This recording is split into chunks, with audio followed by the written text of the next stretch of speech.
It's a Wii game. I suppose controllers, Bionicle! That's that. Oh my cat. A new Zelda game, Dad! Zelda!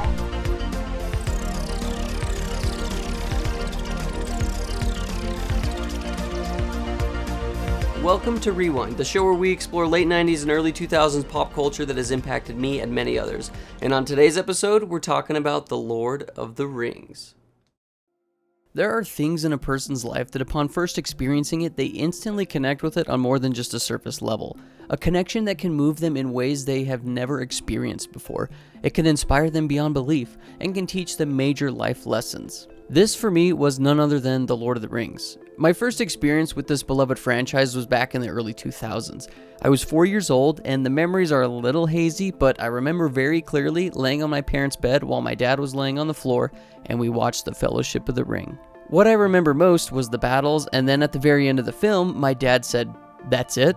After watching a 3-hour film, he said, "That's it?" Of course he wanted more. The film is incredible, but I didn't know this at such a young age. I just thought there were really cool action scenes and the orcs were really scary. The second film came out and I didn't see it in theaters, but I remember my cousin Zay spoiling the part where Legolas surfs down a staircase shooting arrows at orcs, and many years later I spoiled it for all of you. Oopsies. He hyped this scene so much for me that I couldn't wait to see it. Fast forward one more year to 2003 when Return of the King was released, and yes, I saw this one in theaters twice. Wow, was that life-changing for me. After those 2 theater visits, I was hooked on Lord of the Rings. We got the DVDs as soon as they were released and I watched them on repeat.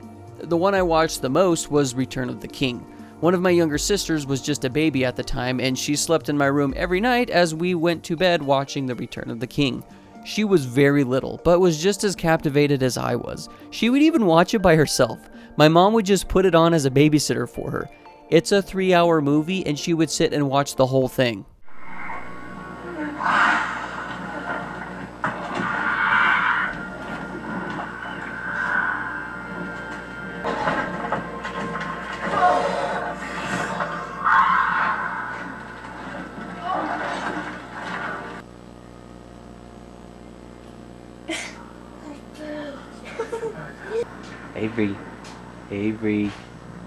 Avery, what are you watching, huh? Avery, what are you watching? What show is this?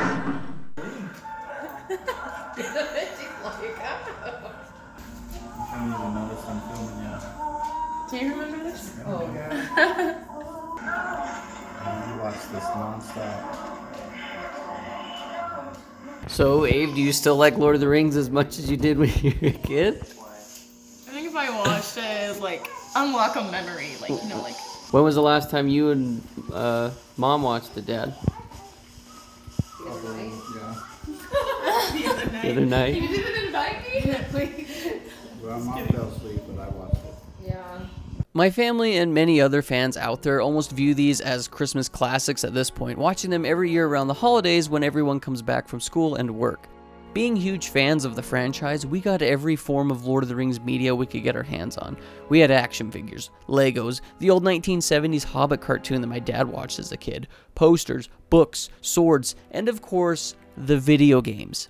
I have so many Lord of the Rings video games, and yes, I've played almost every single one of them. That doesn't mean I've beaten them though.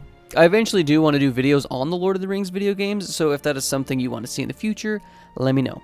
Over the course of my life, I have collected lots of Lord of the Rings merchandise and memorabilia. I've got plenty of variations of the films, a poster, a sword replica, all the games I've previously mentioned, the soundtrack, and I've got 2 of the One Ring.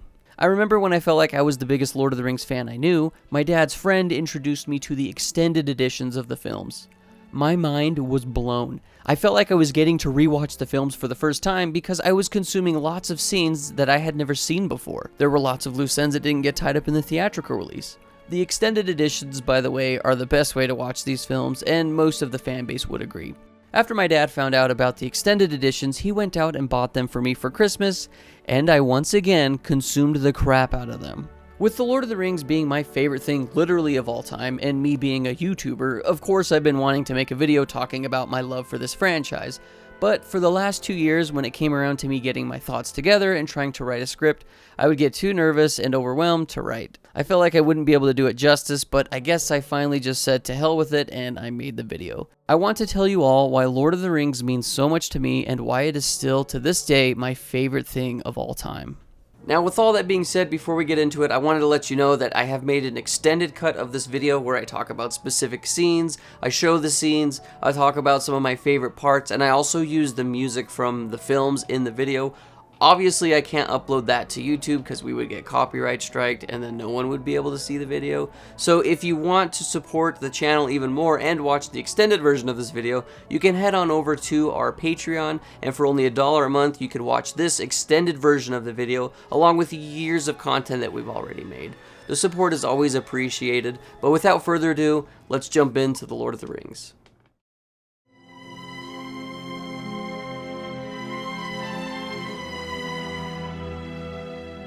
As a kid, as previously mentioned, I watched these as action films, but as an adult with the ability to understand storytelling and themes being portrayed by the writers and directors, I have a much deeper appreciation and connection with The Lord of the Rings.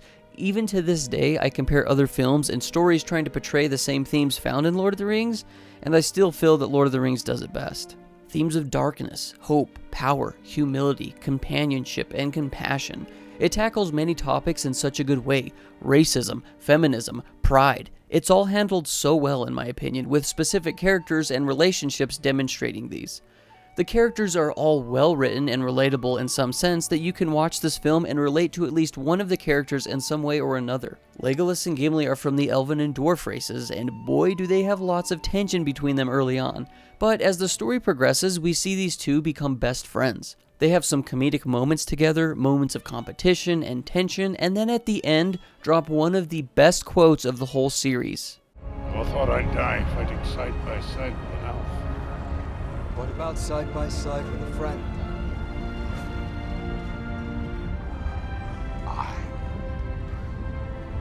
I could do that. You see these two come together and become friends despite the contention between their races. They put their pride and differences aside to the point where they protect and care for each other. Eowyn is the niece of the king of Rohan, Theoden. She wants to be a fighter to protect the one she loves, but she is a woman and women at the time were not typically fighters. She ends up disobeying Theoden's orders and heads to battle to fight. She not only is like a super badass female, but she's just a very skilled fighter in general, holding her own and with the help of Merry, killing the Witch King of Angmar. We see moments of betrayal and redemption, moments of anger and forgiveness. Through Aragorn, who is one of my favorite characters of all time, we see what I consider to be the truest form of masculinity. You see him in many different scenarios and how he treats people. With children and women, he is very gentle. With wise elders, he is respectful. And when it comes to battle and being a leader, he is strong. It's incredible to see a man like this who, even in the world this takes place in, where the race of man has all but been given up on, is steadfast and courageous. He encapsulates everything I think it takes to make a good man. Frodo, I feel like, gets a lot of flack when it comes to his character, but to me, what he embodies is sacrifice. He starts his journey not really knowing what is to come. He understands the worry that Gandalf has and realizes that this ring is very dangerous and needs to be rid of. He gives up his cush life in the Shire to go on a journey to try and save the world. Not only is he leaving behind everything, knowing full well he may never return, and even die on this adventure, he does all of this while carrying the most dangerous and corrupt form of evil in that world by being the ring bearer. Of course, he has some bumpy hardships along the way, but once again, Frodo is the only one strong enough to bear the ring. In a sense, it's Frodo's lack of strength and power that allows him to carry it for as long as he did, because the ring in a way reflects the power of the one wielding it. By the end of the show, we see Frodo broken and he never really heals from the events of the ring, but we see what the essence of true sacrifice is. Samwise is the most courageous and determined of all of the Fellowship. He embodies perseverance and he never gives up. Even when they are surrounded by darkness, he is able to see the light and hold on to that. When Frodo sends him away after Gollum betrays him, he forgives Frodo and comes back to his rescue. Throughout the series, we see Sam always there working from behind the scenes to protect Frodo and save the world.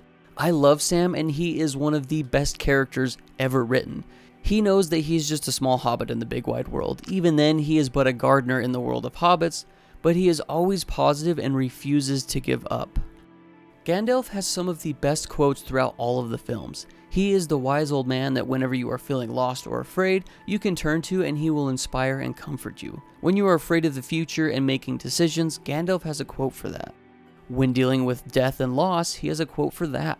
Gandalf represents wisdom, but he also shows a side of frustration and anger. Of course, nobody is perfect, but it also isn't a bad thing to feel such emotions. My favorite quote from Gandalf and my favorite theme of the whole series is as follows, and I say series because this quote is specifically from The Hobbit, but it still gets my point across. Some believe it is only great power that can hold evil in check, but that is not what I have found. I have found it is the small everyday deeds of ordinary folk that keep the darkness at bay. Small acts of kindness and love. It doesn't take a big strong warrior or a wise sage to change the world.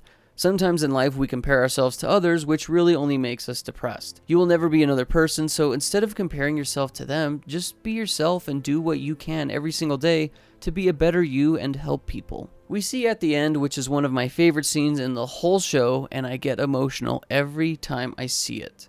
The four hobbits are standing in front of King Aragorn and bow to him. But he says, "You bow to no one." And then every single person bows to these four hobbits. Small and insignificant people can do amazing things. So if you feel like you aren't good enough and you won't be able to accomplish anything in this life, I say think again, because anyone from anywhere can do anything. There are so many themes that resonate with me on many levels, but these are just a few of my favorites, not to mention there are plenty of other characters throughout the series that are really good.